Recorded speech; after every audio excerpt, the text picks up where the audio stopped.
Something happened behind that locker room door, and the NBA is trying very hard to keep it quiet. Because what you're about to hear isn't just another rumor. This isn't media noise.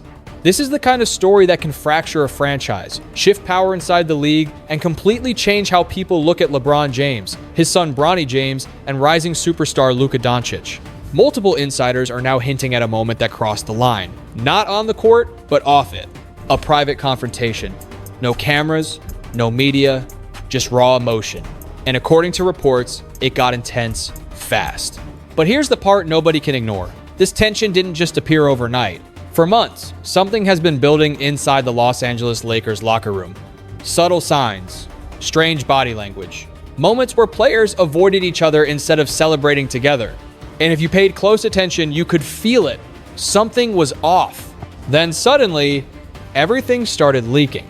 Stories about pressure behind the scenes, about roles being forced, about expectations that didn't match reality. And right in the middle of it all, Bronny, a rookie trying to find his place, but surrounded by a level of attention, influence, and controversy that most players never deal with in their entire careers. Now ask yourself this. What happens when a young player is placed in a situation where the spotlight is bigger than the performance? What happens when a superstar like Luka is expected to adjust, not for the team, but for something deeper? And more importantly, what happens when personal lines start getting crossed? Because once that line is crossed, there's no going back. This is where the story changes. And trust me, what comes next only gets messier. Before we go deeper, I want to know where you're watching from right now. Drop your city in the comments. If you think this situation is bigger than what the media is saying, press 1. If you think it's being overblown, press 2. And don't forget to subscribe, because what we're about to uncover next, most channels won't even touch. What really set this situation off wasn't a headline, it was a moment. A quiet, almost invisible moment that most people missed.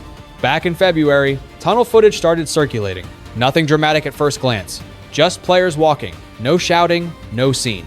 But if you slowed it down, if you really watched the details, the energy felt completely off. LeBron James was walking ahead, not even glancing back. Meanwhile, Luka Doncic stayed behind, keeping distance like he didn't want any interaction at all. That wasn't competition, that was avoidance. And inside NBA circles, people started asking questions immediately. Because when two stars at that level move like strangers, something deeper is going on. At first, the explanation was simple. Two alphas figuring it out. That's what the media pushed. Clean, safe, easy to digest. But behind the scenes, it wasn't that simple. Sources began hinting that Luka had been dealing with pressure that had nothing to do with basketball. Not defensive schemes, not offensive roles. Something else entirely.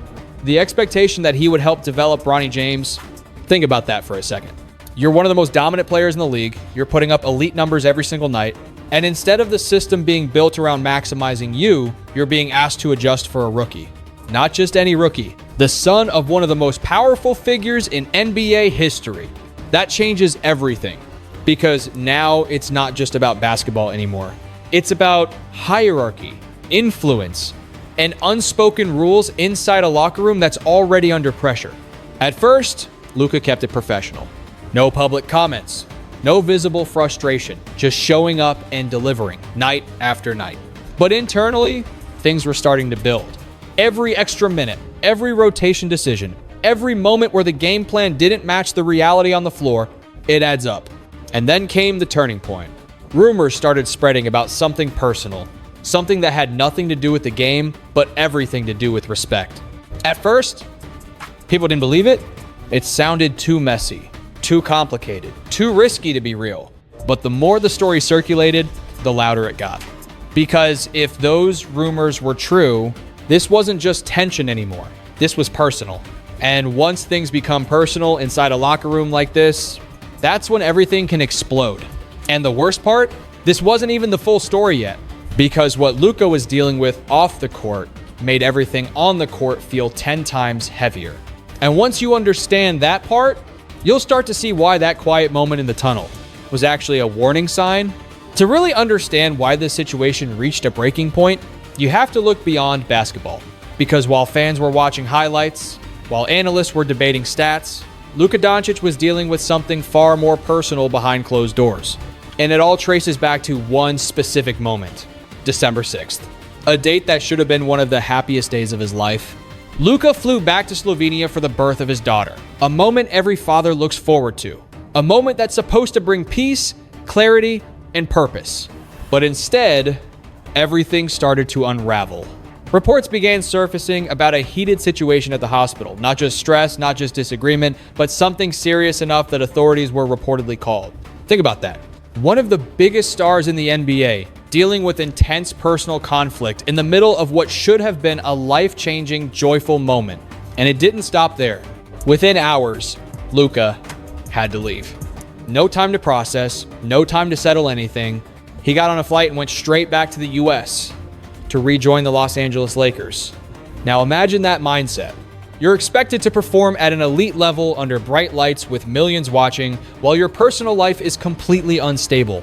That kind of pressure doesn't just disappear. It follows you into the locker room, onto the court, into every decision you make. And right around that same time, something else quietly started happening. Something that would make everything worse. Because while Luka was trying to hold things together, rumors began to circulate about Bronny James appearing in places he probably shouldn't have been. Not publicly, not directly, but enough for people close to the situation to notice. And once those connections started being talked about, everything shifted. Because timing matters. And the timing here couldn't have been worse. Luka's relationship was already under pressure. Emotions were already high. And suddenly, there were whispers about someone from inside his own circle being linked to that situation. That's not just uncomfortable. That's a line being crossed. Now put yourself in Luka's position. You're dealing with family stress, legal concerns, emotional weight. And then you hear something like that involving someone you share a locker room with, someone you were expected to guide, someone who's already at the center of a much bigger conversation. That's when frustration turns into something else. Something heavier, something harder to control. And according to multiple sources, that's exactly when things reached a boiling point. Because at some point, words aren't enough. At some point, emotions take over. And when that happens in a situation this tense, you don't get a warning, you get an explosion. By the time this situation reached its peak, it was no longer about rumors. It was about a moment, a private moment that never made it to cameras. But somehow, everyone in NBA circles seems to know it happened. According to multiple insiders, Luka Doncic finally confronted Bronny James. Not on the court, not during practice, but in a hallway. Away from the noise, away from the media, a place where things don't get recorded, but they get real very fast. And what started as a conversation didn't stay that way. Sources describe it as heated, emotional, fast. No buildup, no warning, just months of pressure coming out all at once. Now, here's where it gets even more interesting. LeBron James wasn't there. No presence, no control, no immediate intervention. For a brief moment, the situation was completely unfiltered. And that matters, because when there's no one to step in, no one to calm things down, that's when emotions show their true form. Insiders claim Bronny wasn't expecting it. Not the intensity, not the timing, not the level of frustration behind it, because from his perspective, everything around him had been structured, managed, protected. But this was different. This was personal. And moments like that don't just disappear. Even if no footage leaks, even if no official report comes out, the energy shifts instantly. Teammates notice, staff notices. And most importantly, trust changes. Because once something like that happens inside a locker room, every interaction after that carries weight. Common interactions, I'd say, every pass, every look, every possession. You start to question things, and that's exactly what began happening inside the Los Angeles Lakers. From the outside, everything still looked controlled. Press conferences stayed clean. Interviews stayed vague. The organization kept pushing the same message: unity, focus, championship mindset. But internally, it wasn't that simple anymore. Because now you had layers. On one side, a young player trying to establish himself under the biggest spotlight imaginable. On another side, a superstar carrying both performance pressure and personal frustration. And above it all, A legacy figure whose influence touches everything happening in the system. That's not balance. That's tension. And tension like that doesn't fade. It builds, especially when the results on the court don't match the expectations. Because now every missed shot, every loss, every questionable rotation feels connected to something bigger. And once players start thinking like that, the game changes. But here's the twist. While all of this is happening behind the scenes, the numbers on the court are telling a completely different story. And when you look at those numbers closely, you start to understand why this situation is becoming impossible to ignore. If you strip away all the rumors, all the tension, all the off-court noise, the numbers still don't lie. And right now, the gap is impossible to ignore. Luka Doncic is putting together one of the most dominant stretches in the league. We're talking elite production night after night. Over 30 points, near double-digit assists, controlling the pace, breaking defenses down like it's routine. This isn't just good. This is MVP-level impact. Every possession runs through him. Every defensive scheme is built to stop him. And even then, he's still delivering. Now compare that to Bronny James, a young player still finding his rhythm. Limited minutes, modest numbers, efficiency that hasn't quite translated at the highest level yet, and that's normal for a rookie. But here's where things get complicated, because the expectations around him, they're not normal. Every minute he plays is being analyzed. Every shot is being questioned. Every decision is being compared to players who've spent years earning their role. And that creates pressure, not just for him, but for everyone around him. Because now rotations don't just feel like basketball decisions. They feel like statements. And inside a team like the Los Angeles Lakers, that matters more than people realize. Take a step back in the street. When Luka shares the floor with certain players, the game flows. Ball movement improves. Spacing opens up. The offense feels natural. But when the rotations shift in ways that don't match performance, you can feel the difference immediately. Possessions slow down. Decisions hesitate. Energy changes. And that's where frustration starts to build. Because for a player like Luka, every possession is about winning. Not development. Not narrative. Winning. And when those priorities don't align across the roster, it creates a silent disconnect. Now add in the outside voices. Former players, analysts, people who understand the game at the highest level. They're starting to speak up. And they're not being subtle about it. Questions about merit. Questions about opportunity. Questions about whether the system is truly built to compete or to support something else entirely. That kind of conversation spreads fast. Because fans see it too. They see the production. They see the difference in impact. And they start asking the same question. Is everything happening on the court really about basketball? Or is there something bigger influencing it? Because if the answer is the second one, then this situation isn't just about one team anymore. It's about the integrity of competition itself. And once that conversation starts, it doesn't go away, it gets louder. But what really pushed this into another level wasn't just the stats. It was what people inside and outside the league started saying publicly. And when those voices spoke up, they didn't hold back. Once the conversation left the locker room, it exploded. Because now it wasn't just whispers anymore. It was public. It was loud. And it was coming from people who understand the game at the highest level. During a Summer League appearance, Jaylen Brown was caught on camera saying something that instantly went viral. I don't think Bronny is a pro. Short, direct, no filter. And just like that, the conversation shifted. Because when a current star says something like that, people listen. Not because it's harsh, but because it reflects what many were already thinking. Then came Charles Barkley, and he didn't hold anything back. On national television, he called the entire situation awful. Not confusing, not complicated. Awful. That word hit hard. Because Barkley isn't just speaking as an analyst, he's speaking as someone who's seen how locker rooms work, how teams are built, and how quickly things can fall apart when priorities get mixed. And according to him, that's exactly what this looks like.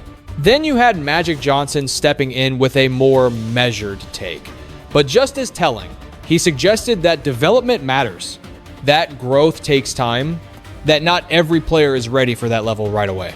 And when someone like Magic says that, you understand what he's really implying. Now add Stephen A. Smith into the mix.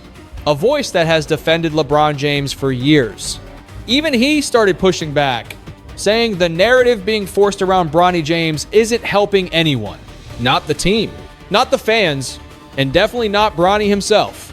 Because when expectations are raised too high, too fast, every performance becomes a target. Every mistake becomes a headline. And that pressure, it can break players before they ever get a real chance to develop. But then came one of the most unfiltered perspectives of all. Kwame Brown, someone who knows exactly what it feels like to be judged early, to be labeled, to be put under a microscope before you're ready. And he didn't sugarcoat it. He questioned the path, the development, the reality behind the hype, and whether this situation was fair, not just to Bronny, but to every other player grinding for an opportunity. That's when the conversation got uncomfortable, because now it wasn't just about one player. It was about fairness, about opportunity, about what the league represents. Because for every player getting a chance, there are dozens waiting, working, proving themselves. And when decisions start to look influenced by anything other than performance, people notice.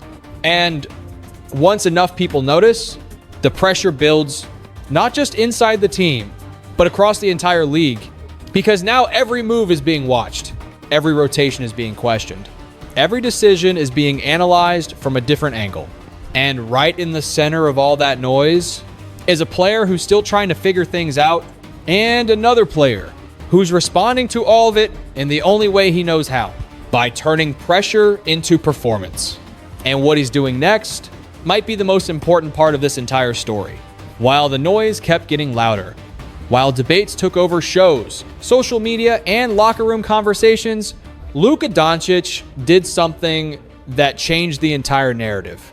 He stopped talking and started dominating. Because when everything around him felt unstable, when trust inside the system started to fade, he went back to the one thing he could control: the game. Night after night, Luka began delivering performances that didn't just stand out. They sent a message. We're talking explosive scoring runs, triple doubles that looked effortless, games where defenses threw everything at him and it still wasn't enough. This wasn't just production. This was pressure turned into fuel. Because for most players, personal stress creates hesitation. For Luka, it created focus, a sharper edge, a different level of intensity. And when he finally spoke to the media, he didn't go into details. He didn't call anyone out. He didn't feed the drama. He just said one line: "Basketball gives me peace." That sentence said everything. Because when your life outside the court feels chaotic, the court becomes your escape, your control, your clarity. And that's exactly what we're seeing. Every possession, more precise. Every decision, more intentional. Every game, more dominant. But here's where it gets even more interesting. He's not doing it alone. Austin Reaves has quietly become a key piece in all of this. Not through headlines, not through controversy, but through connection. On the court, their chemistry is undeniable. The ball moves differently. The spacing feels natural. The rhythm of the offense flows in a way that looks effortless. And off the court, that connection carries over. Interviews hint at it. Body language confirms it. There's trust there, the kind of trust that doesn't need to be forced. And in a locker room filled with tension, that matters more than anything. Because while some relationships feel complicated, this one feels real. Now compare that to what's happening on the other side. LeBron James continues to speak publicly, but the tone has shifted.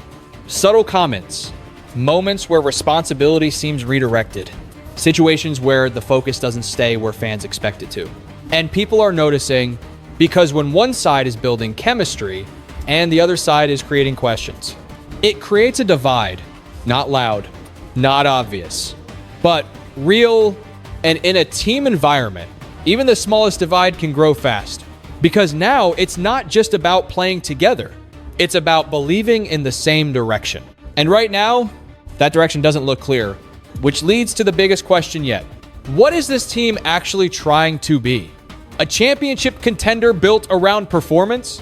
Or something else entirely? Because Luka didn't come here to play a role. He came to lead, to compete, to win. And if the system around him doesn't match that mindset, then this story isn't close to over. In fact, it might just be getting started.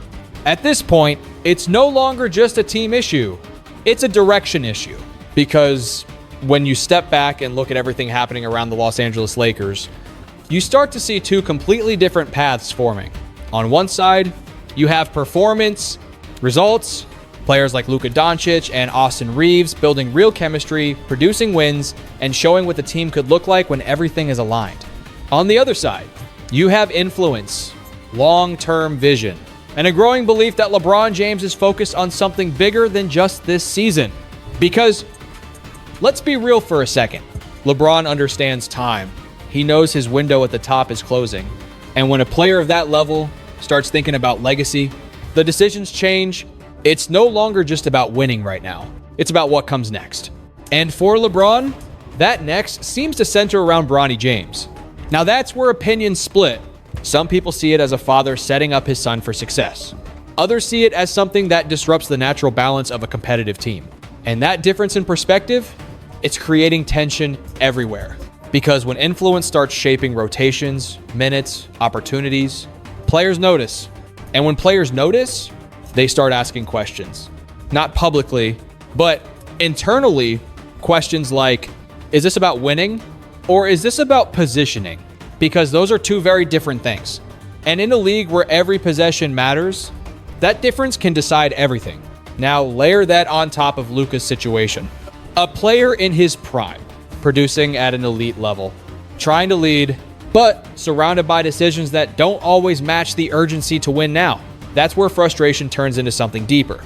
Because at that level, you don't just want to compete, you expect alignment. From the front office, from the coaching staff, from the system around you. And when that alignment isn't there, it creates a disconnect that no stat sheet can fix.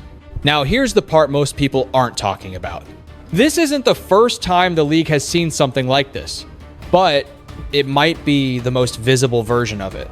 Because everything is happening in real time, under the spotlight, with millions watching every move, every game, every interaction. And the more this plays out, the more it starts to feel like a turning point, not just for the team, but for how situations like this are viewed across the entire NBA. Because if this works, it changes the standard.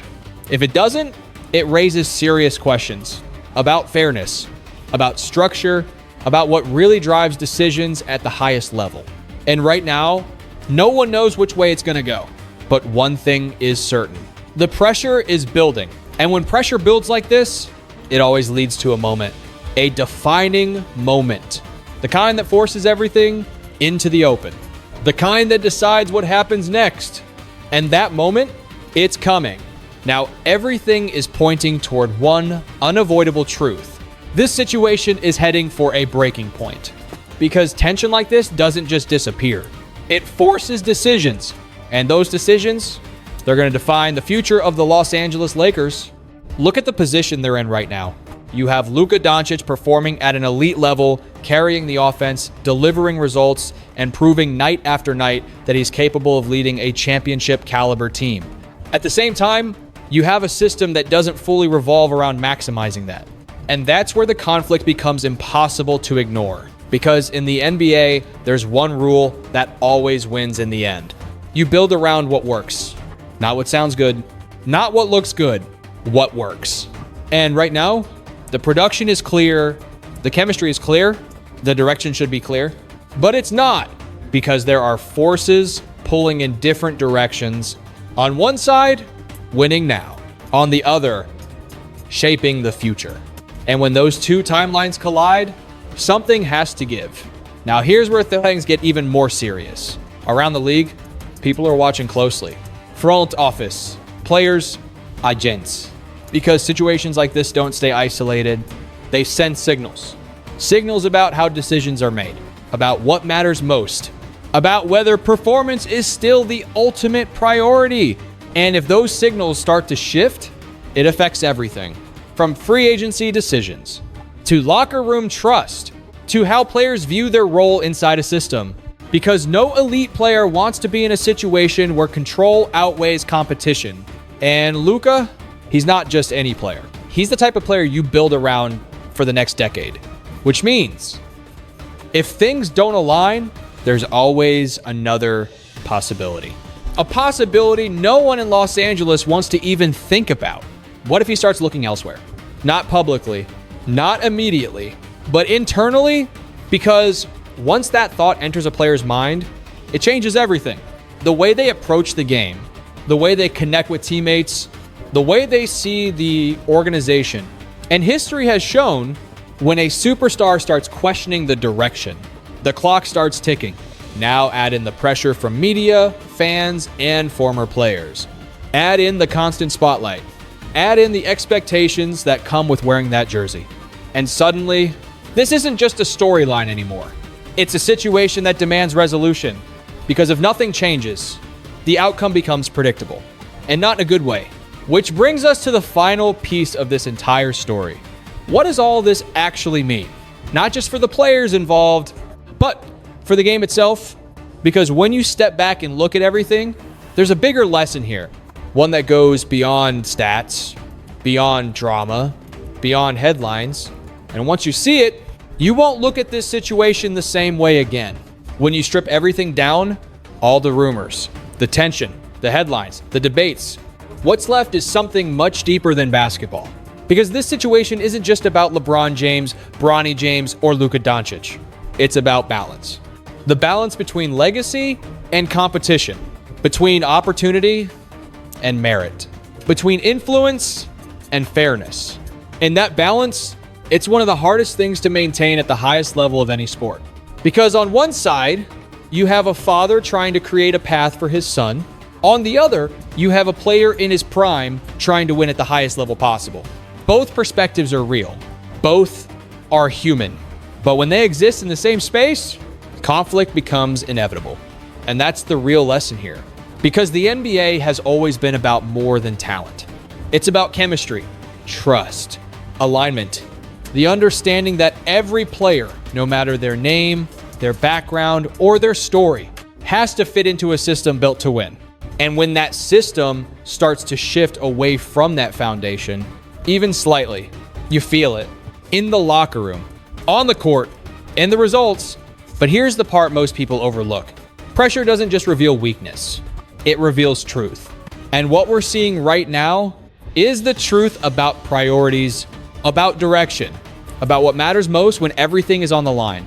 For Los Angeles Lakers, the path forward is simple in theory, but difficult in reality.